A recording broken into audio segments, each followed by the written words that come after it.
Albania Radio, she's on air. Përshëndetje të dashur miq, mirë se keni ardhur në Top Albania Radio në 100 FM në kanalin 10 në digital. Javë për javë ju e dini e Intja është bërë rutina juaj ku Shizoner patjetër është pjesë e saj.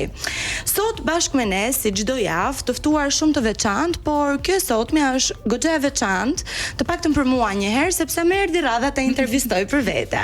Nevina Shtylla, mirë se erdhe në Shizoner. Përshëndetje goca, kënaqësi të jemi së bashku. Këtë herë kemi ndruar fiks vendet tina nga trotuari ku më vini ju për vizitë pas here edhe mërziteni ndonjëherë me pyetje që ju bëj unë. Jam me gjitha juaja gati për ta bën çitje. Lajm me sapet. Lajm borxhet. Le t'ja nisim me pyetjen që besoj të gjithë jemi shumë kurioz. Pa hënjer. Si është Nevina Shtylla pas kamerave? Tani këtë duhet ta thoni ju mi goca. Tani neve mund të themi se çfarë ndodh në backstage me ne, po jo se çfarë ndodh në shtëpi me familjen. Jam një njeri i thjeshtë si gjithë të tjerë, ndoshta më e thjeshtë se ç'duhet edhe e shijoj, mundom ta shijoj atë përditshmërinë time, pavarësisht se puna është një pjesë e pandare ime dhe nuk na figurojnë edhe ditë festash, sikurse mund të kenë qelluar edhe këto të fundit.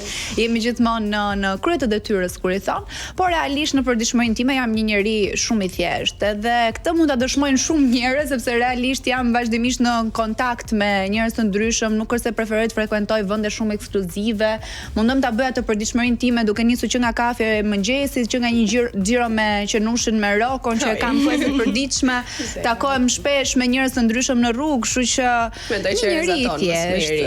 Faleminderit shumë. Patjetër. E Nikol suksese by the way. Shumë faleminderit. Je shumë e mirë, suksese edhe ty patjetër. Faleminderit.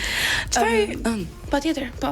Ju vazhdo. Mund të shoh. E bëjmë pastaj Me goca, ke të mira. Si ty kemi shumë.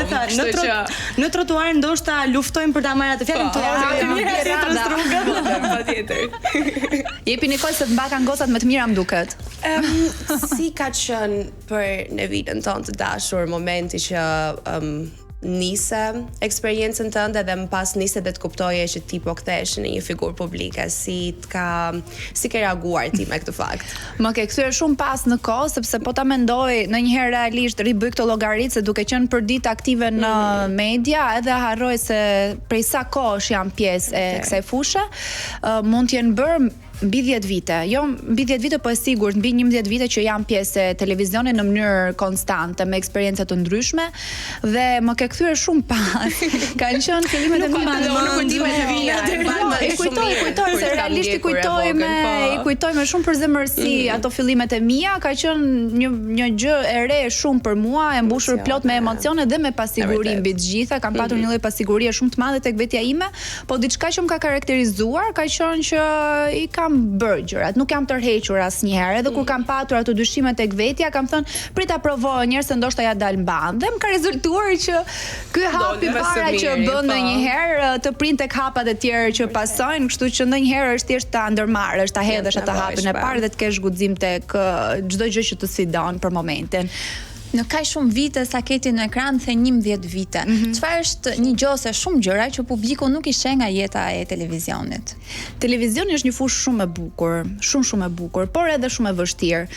Të bësh televizion tani, sidomos në epokën ku jetojmë pjesë e mediave sociale, vazhdimisht pavarësisht punës që bëjmë në ekran, në televizion që një kohë mund të ketë qenë pak më i largët kontakti me personazhet e njohur me publikun që na ndjek, tani duket sikur jemi akoma dhe më tepër në sy të tyre. Duket sikur puna që bëjmë është e lehtë, sepse hyn tek entertainment, paktën ajo gjë që bëjmë ne, që hyn tek programet argëtuese, showbiz dhe gjithçka tjetër që ka të bëjë me atë që ne bëjmë në përditshmërinë e diell, në trotuar, në Shizoner dhe kudo tjetër.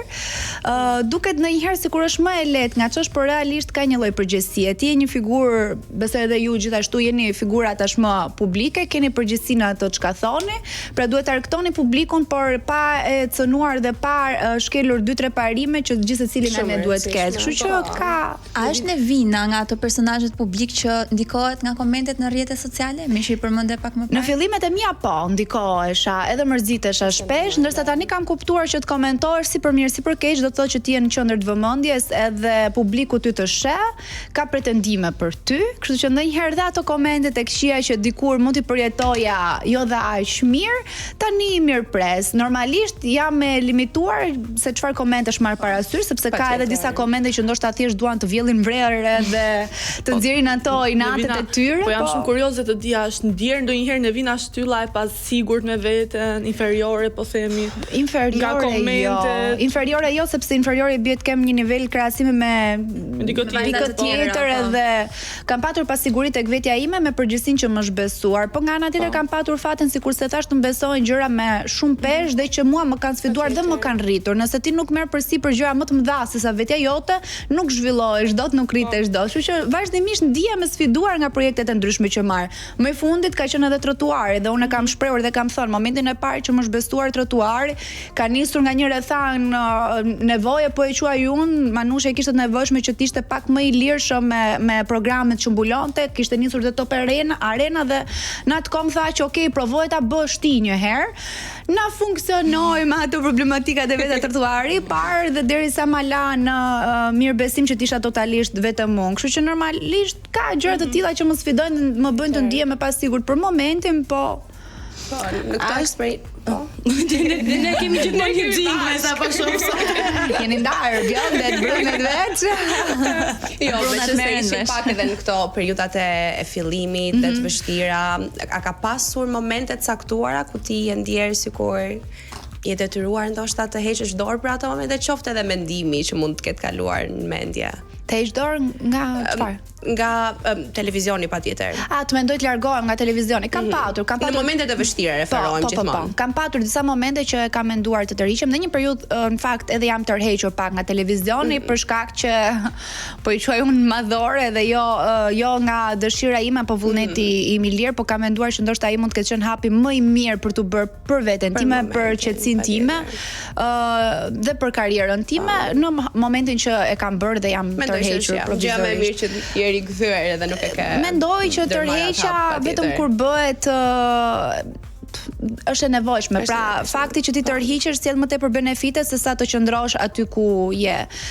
Mund të kem patur episode të tjera të komplikuara, fillimet janë gjithmonë karakterizuara me shumë konkurrencë, me rivalitet, jo gjithmonë i justifikuar. Suksesi është një rrugë e gjatë patjetër. Rrugë e gjatë e vështirë. Gjithsesi unë gjej momentin të falenderoj Nevinën për mendoj se Nevina ishte ajo iniciatorja. Ta me thuje, si duash. Nevina ishte plusi që më tha mua pyetjen e famshme, po ti Enxhi lexon libra?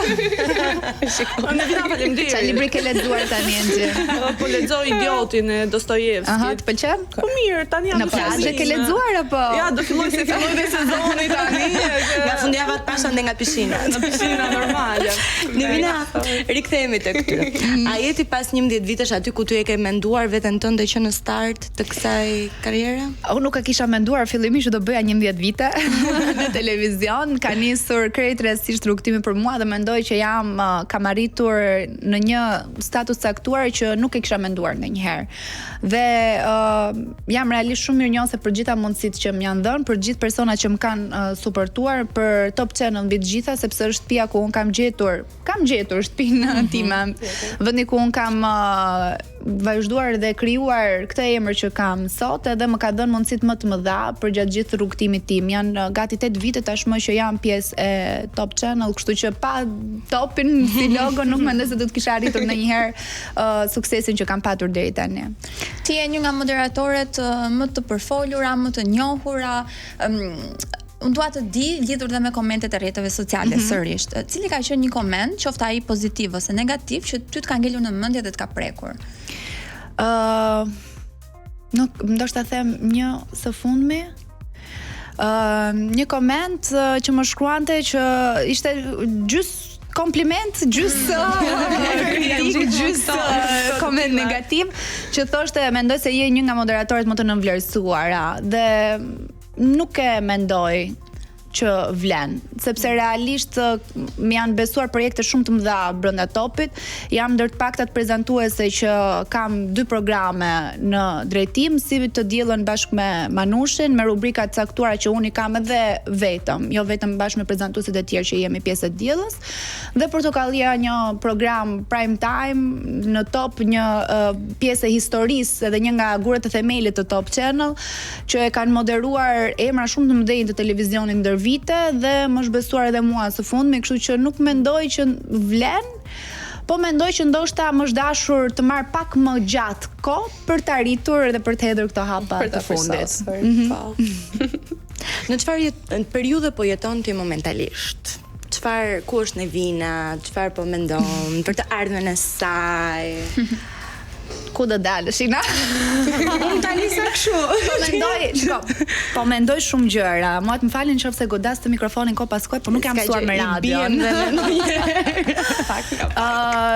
Jam duke menduar shumë gjëra. Mendoj që jam në një fazë ku jam stabilizuar me dëshirat, pasionet, qefet e mia, jam stabilizuar me veten time, me atë çfarë unë dua të kem dhe çfarë quaj me vlerë në jetë.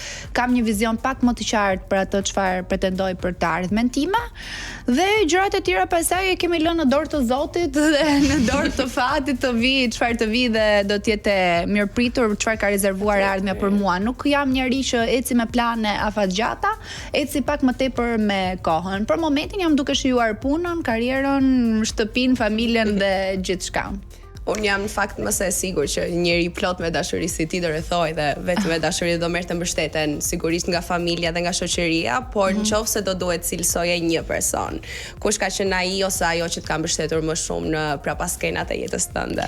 Po këtë pikë nuk e vë pak, nuk e vë dot fare në dyshim. Kanë qenë prindët e mi, mama dhe babi, janë ndërsuportuesit e mi dhe ata që më kanë nxitur që unë të vazhdoj e lirë gjithë dëshirat edhe zgjedhjet që unë kam bërë në jetë, kanë qenë aty për të më konsultuar dhe për të më udhëzuar në drejtimin e duhur, po pa u bërë pengesë. Më tepër kanë qenë orientues, kështu që nuk e vë dot në dyshim që kanë qenë ata që prej fillimit që më kanë ndjekur hapas hapi. Më pas kam patur partnerin pa diskutim për kohën që ne kemi qenë bashkë, që ka qenë pa diskutim shumë mirë kuptues në fushën që unë kam zgjedhur të jem pjesë, sepse jo gjithmonë është e lehtë të jesh një figurë vajzë në sy të publikut me 1001 komente dhe kritika, dhe jo gjithkush e pranon kur ke një lloj pasigurie dhe një lloj paqartësie se si funksionon realisht kjo botë. Kështu që familja, persona që unë kam afër, ata janë suportuesit e mi më të mëdhenj në rrugtimin tim. Kjo pjesë e parë iku pa unë vlerë, por ju dëgjues të dashur, nëse jeni nisur drejt një destinacioni, zgjateni pak rrugën, se biseda do vazhdoj. Pra, me Nevinën. Do shkëputemi për pak publicitet dhe rikthehemi sërish.